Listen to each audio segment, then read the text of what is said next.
how we doing, Titans fans? Titan Uprising here. Thanks for tuning in and watching. I'm almost at 300 subscribers. Real close. I think I'm 7 off. If you guys make that happen, please do. And then the next goal is 500 from there. So keep it coming. Keep the comments coming. I'm sorry that I haven't had a chance to get around to making a video on the analysis that I have and the breakdown of the Bears-Titans game that happened on Saturday. It was my son's first birthday party.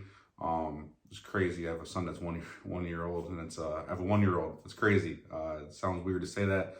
Love him to death, and it was a cool, fun weekend. So I'm just now getting around to making a video on that. Going forward, I will have them out a lot sooner with the recap of the games. And for this one, obviously we played the Bears. We lost. It was 23-17 Chicago in Chicago. First preseason game. It sucks. We lost. I know it's just a preseason game, but at the end of the day, I still want wins. But then again, I guess, the Ravens are just undefeated in the preseason for the past however many years. And I guess that doesn't really bring a Super Bowl to them, does it? So, you want to work the kinks out.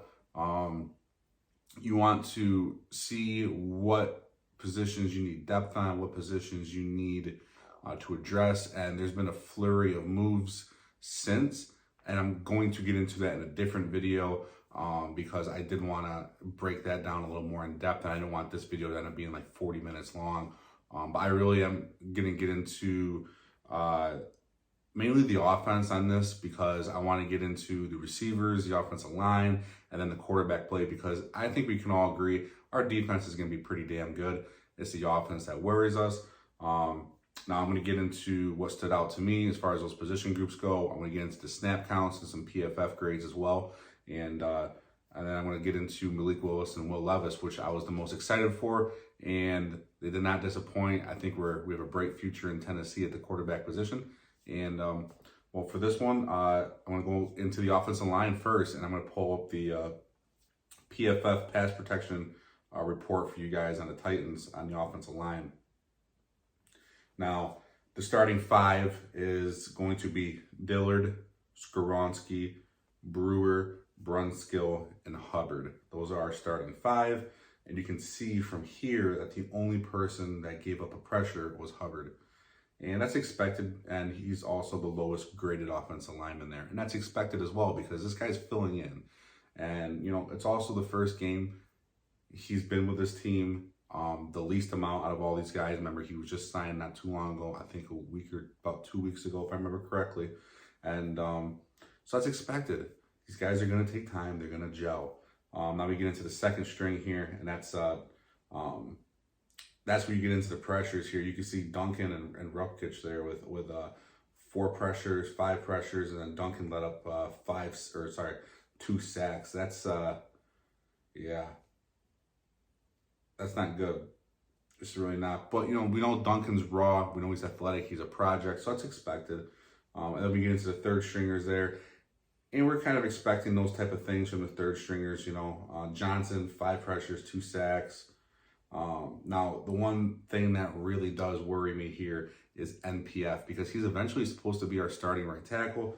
And he gave up 4 pressures and 1 sack. And he actually had the lowest pass blocking grade or rating, however you want to say that, out of our entire offensive line. And he was supposed to be one of our better offensive linemen, if not our best, because he's one of the only ones returning. And we spent a high pick on him last year.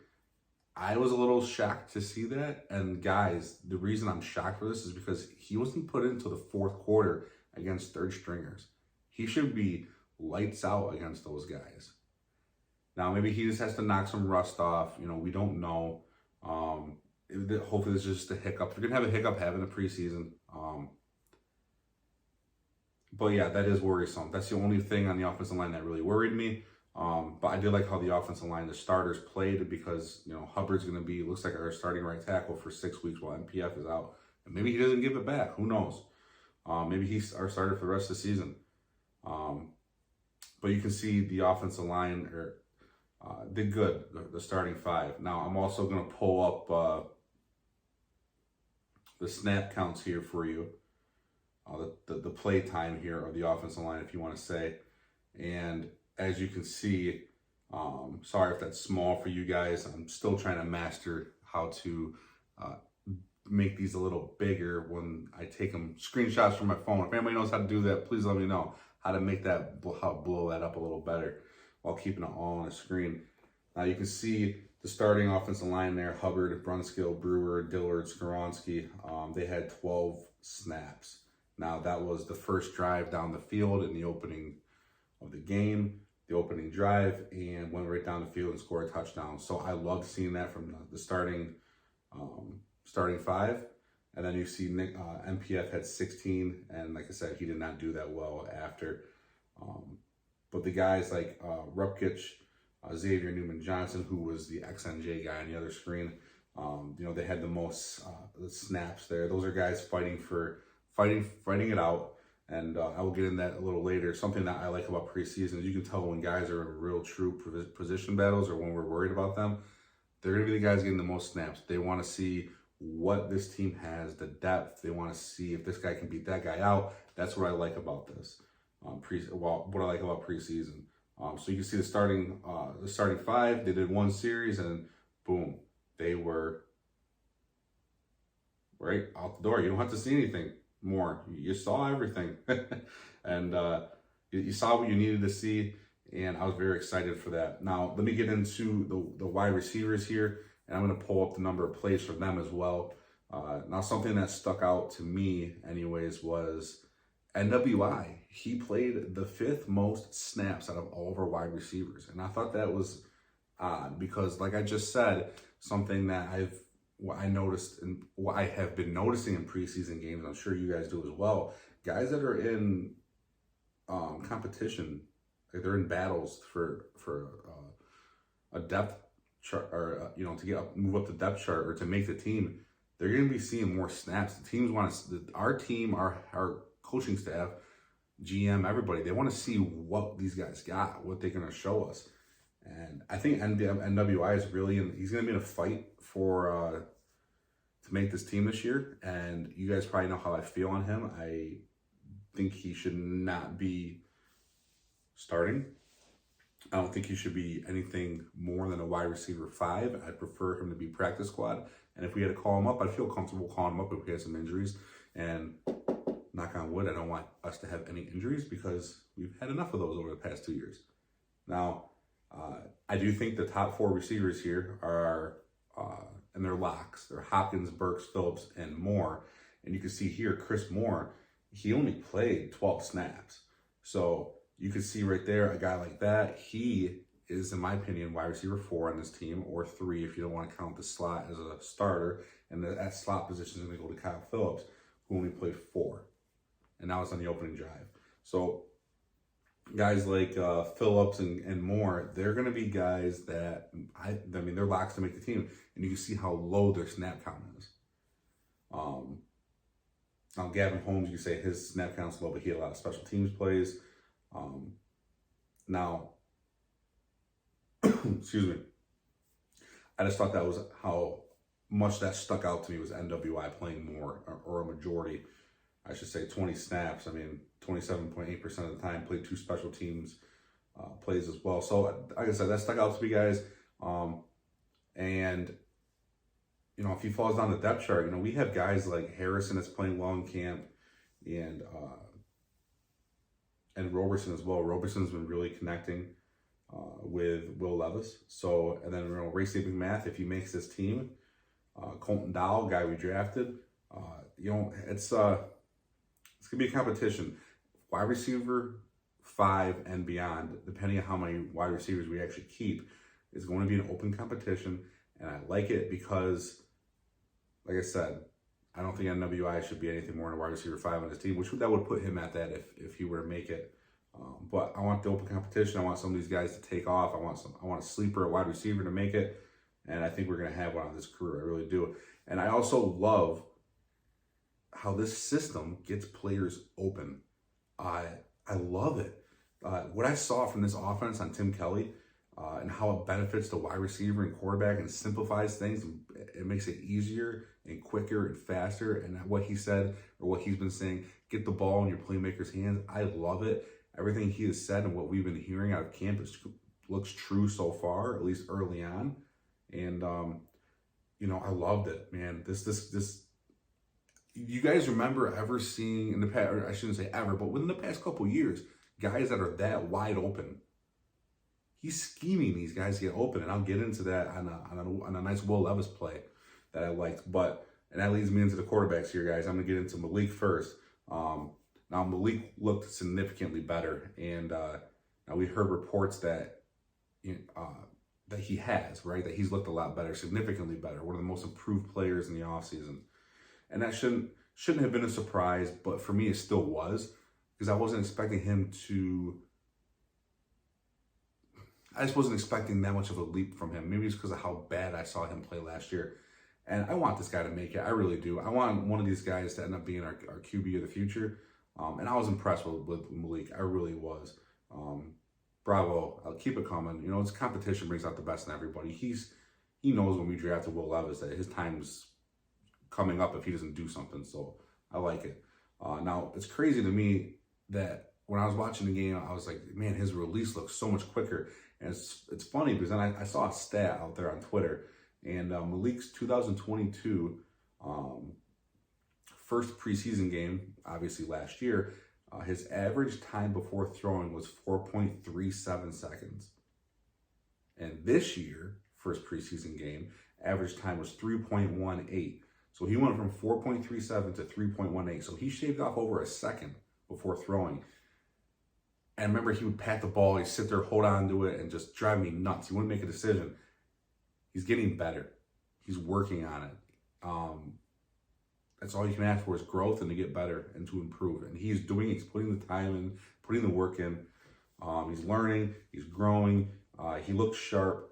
When he had the first team offensive line out there, he looked real sharp. I mean, geez, these guys went right down the field and scored a touchdown. Very methodical. Boom, touchdown. Converted multiple third downs. Threw the ball on first downs. Geez, I loved everything I saw from this. Now, he did have an interception, and the ball was high, but Josh Wiley, he should have caught that. But once again, you shouldn't be overthrowing a guy like Josh Wiley when he's 6'6". But the ball is catchable. I'm sure Wiley feels like he could have caught it. I'm sure Malik wishes he had it back, but that ball was catchable, and it should not have been a pick, but it was. And that makes his stat line finish here. Malik finished 16 of 25 for 189, and then that one interception that it should not have happened. But he did add 3 carries for 22 yards and 1 touchdown. Now that touchdown that he had there, it did come on a really nice read option inside the 5-yard line, and I love that we're implementing that more. It looks like we have to for his game. And something I've noticed is we roll the pockets out, and I'll get into that on Will Levis here in a little bit. We're rolling pockets, and we're moving these guys and getting them in position to make throws, because these guys can throw on the run.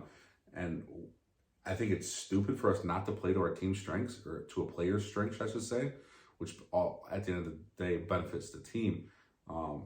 Like I said, nothing but great things about this offensive scheme I've seen so far. And geez, if Tim Kelly comes in here, fixes this offense, and it does what I think it's capable of, especially after watching this, he's gonna be a head coach in 2 years.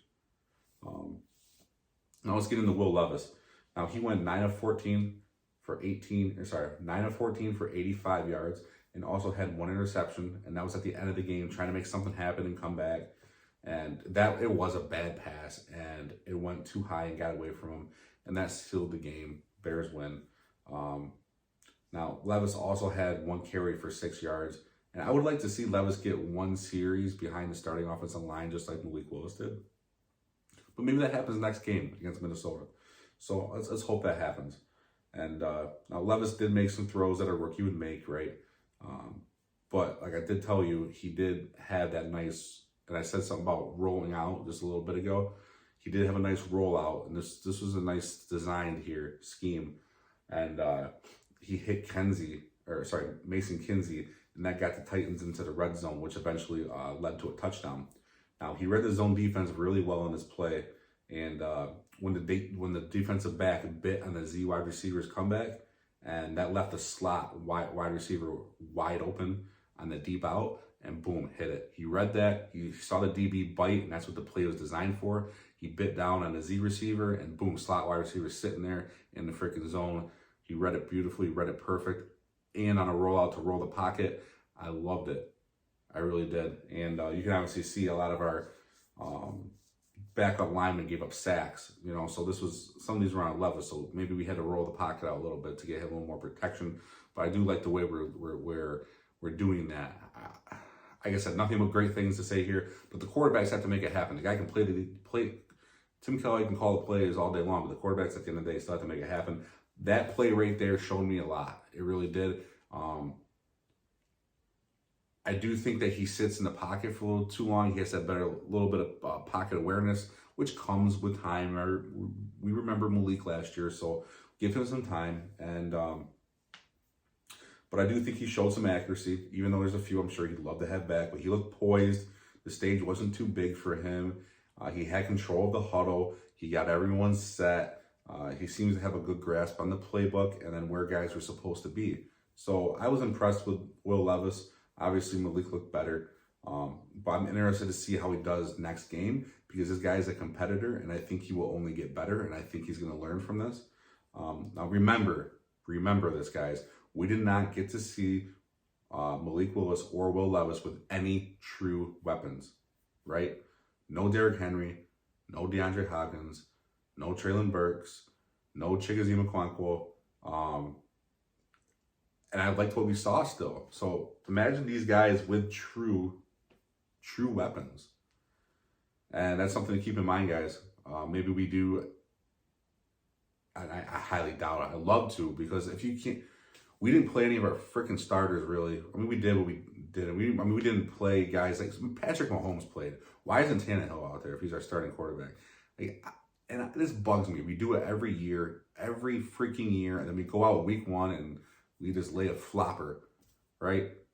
Absolutely just lay an egg every week one. And yeah, funny stat, the last week one game we won, we absolutely owned the team too. And I commented down below on one of the videos when I found out who it was. And I'm having a hard time remembering what the hell that team was. But we actually spanked that team week one. And that was the year that Tannehill took over and went to the AFC Championship game. So I don't know. Let's play some people in the preseason. We'll get back to the AFC Championship game. If you play him for the next 2 games, maybe get to the Super Bowl. I don't know. Just try it. I think we should. Live reps are reps. I will never, ever say not to play somebody. And these players want to play. They want to. They're competitors. I get what we're doing. I get it. We're protecting them. We don't want them injured. I understand that. But I want to see us put these players out there. I want to see them get some, they got to shake the rust off just like everybody else is. I want to see that happen. Like I said, if Pat Mahomes can do it, which, he's already a Hall of Fame quarterback in my opinion. If Pat Mahomes can do it and Andy Reid can do it, we can do it too. We need to get that practice in. And if we go out and lay an egg week one, I will be on here advocating again that we need to fucking put our players out there during the preseason more. Our starters. But hey guys, I like what I saw from the quarterbacks. I really did. I like what I saw from the offensive line. I like what I saw from the wide receivers. Obviously, there's things that we wish you could have improved on or done better, but that's what the next game's for, and then the next game. And then we start the real thing here in a few weeks, which is crazy. Summer's flying by. I'm happy though, because I love football. I love summer too, but I love football is my number one. It's my number one, guys. I love it. And we gotta remember, Levis might have struggled a little bit, but he did look good, but he did not look as bad as Stroud or Richardson. If I were a Texans or Colts fan, I'd be a little worried. Those guys looked rough. Very bad. Remember, Levis's interception didn't come to the end of the game trying to make something happen. He just sailed one. So, right? It's the end of the game. We're going to make something happen. We all know the last throw of a game usually is going to be in a pick or a touchdown, right? The guy's just trying to make something happen. Now, Stroud and Richardson, yeah, they did not look that good. So, hey, there's good news there, too. we might have the best rookie quarterback in our division. I'll take it. And we didn't spend a first-round pick on him either. Now it's early to be saying that, but hey, from what we've seen so far, I like it. Anyways, guys, that's it for today's video. I will be doing one later on I want to get into the defensive backs. That'll be my next video, and then the video after that, I'll be doing one a preview game for our next preseason game, and I'm going to get that out before the game, hopefully on Saturday, probably Friday actually. But hey, let me know what you guys think down below. What do you think of the preseason game for the offense, and what do you think of the quarterbacks? Let me know what you think about the quarterbacks as well, and what do you think about the rest of the AFC South quarterbacks? Are you happy to see them throwing picks just like I was? Let me know down below, guys, and we'll talk soon, everybody. Tighten up.